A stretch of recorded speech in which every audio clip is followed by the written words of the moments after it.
Good morning, stakeholders. It's Waterman. Metro tunnel struggles only highlight rail loops' costly risks.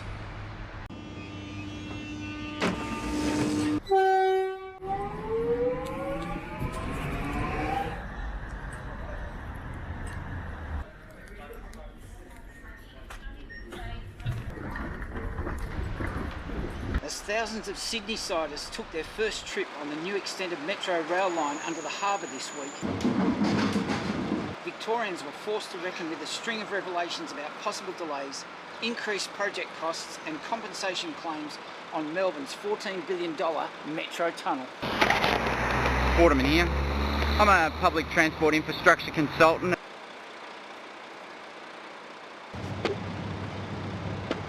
Stories published in The Age this week exposed ongoing problems relating to the electromagnetic interference on sites at Parkville's MacCallum Cancer Centre that may drive up costs and possibly lead to slower train trips. It is staggering that as of Friday, the government admits the impact of trains or equipment is yet to pass acceptable levels. The risks to the hospital's MRI machines were forecast a decade ago.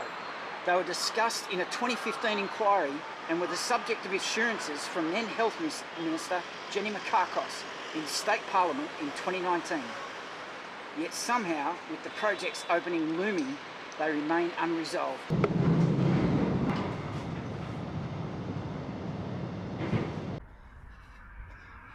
Building a 9-kilometre tunnel beneath the city centre with stations close to heritage-listed buildings, churches and hospitals was never going to be easy.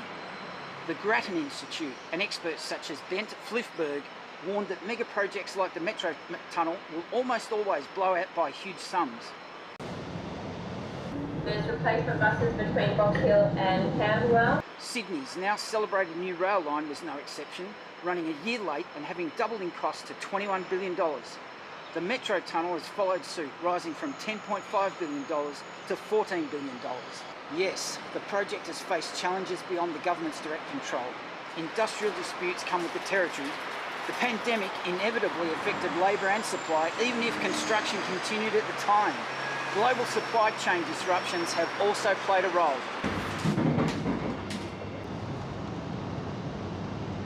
The issues revealed this week were firmly within the government's power to resolve, yet it failed to do so. It should be remembered too that this was the government's decision to locate the hospital on top of the already mooted underground station. The impact on the travelling public is contested. The travel time between the two freshly built stations at Parkville and Grattan was touted as 2 minutes for a long time. Then the government script talked of 4 to 5 minutes. That has sparked tiresome back and forth about load times and acceleration speeds.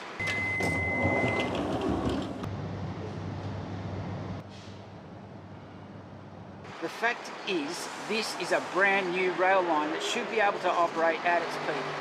Failed planning is the hallmark colliery when politicians announce mega projects in the shadow of or during electoral campaigns. Polished renders of underground tunnels and new highways look good on billboards and flyers, but often the project's benefits to the community don't match up to the exorbitant costs. This is not to imply that building ambitious projects is never worthwhile. The metro tunnel, which will link Kensington to South Yarra via a new 9-kilometre subway, brings enormous gains to the city's transport network.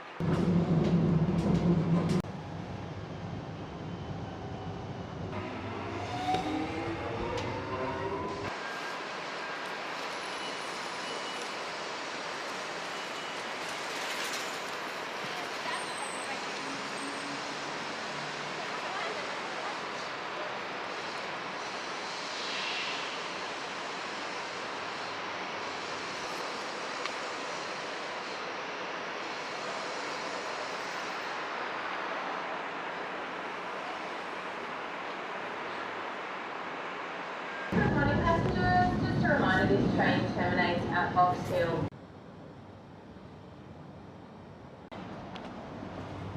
There is no denying that it is a long-awaited, large-scale investment in the city's public transport network that will change the way we all get into and around the city.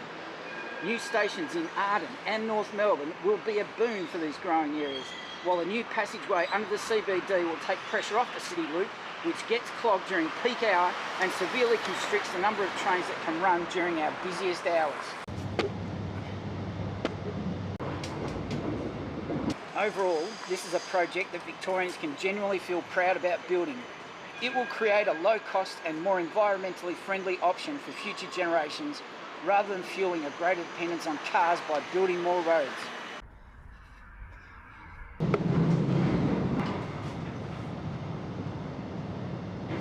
That said, building a worthy project does not absolve the government of its responsibilities to be transparent and careful when spending billions of taxpayer dollars.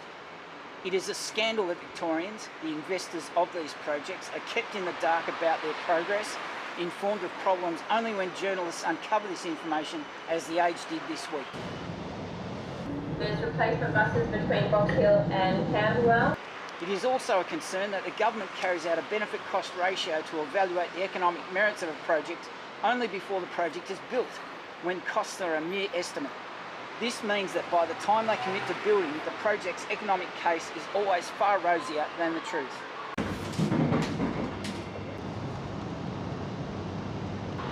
Since benefit-cost ratios were carried out on Victoria's mega projects, the Metro Tunnel is blown out by $5 billion.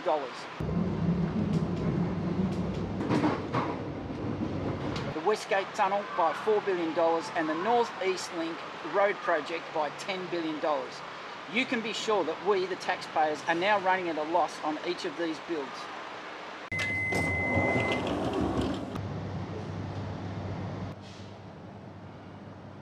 The government should be leaning more heavily on the independent advisor on building projects it established, Infrastructure Victoria, to do what it was intended to do, which is to take the politics out of infrastructure.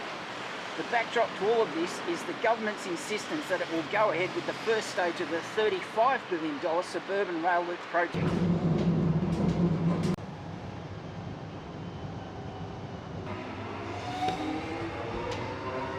Even if it goes to plan, and all recent evidence suggests it will not, that financial imposition looks unbearable for the state. As David Crowe reports today in The Age, the federal government is unwilling to provide any more funding for the project until there is greater evidence of its merits. At least some policymakers are showing some modicum of restraint. It's past time that the government hit pause on the project. The state cannot afford another blowout.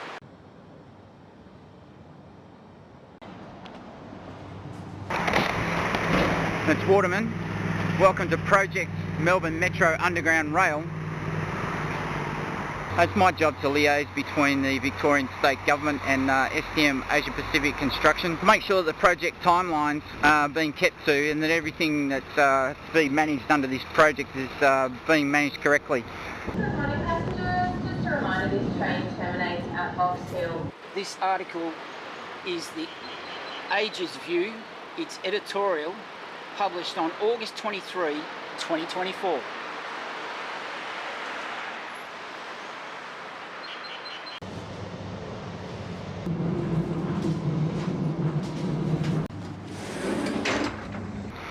We'll be undertaking a short tour of this site, the site of the future Parkville station under the Melbourne Metro Underground Rail project.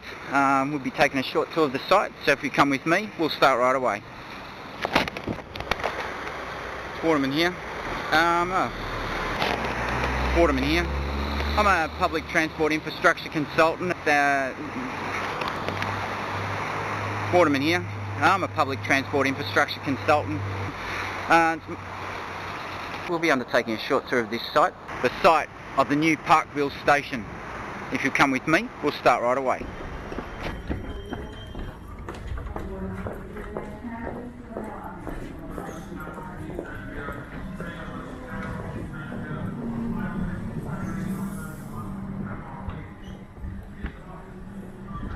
Passengers, please finish boarding. The train is ready to depart.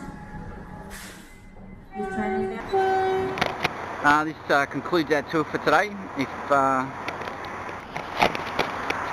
ends our tour for today. That ends our tour for today. We hope you enjoyed this insight into the state government's preparations for how your investment money is being spent. here at the site of the proposed new Parkville station as part of the Melbourne Metro Underground Rail project. My name's Waterman. If you have any more questions, you can contact me by the Victorian State Government Department of Transport or SDM Asia Pacific Construction.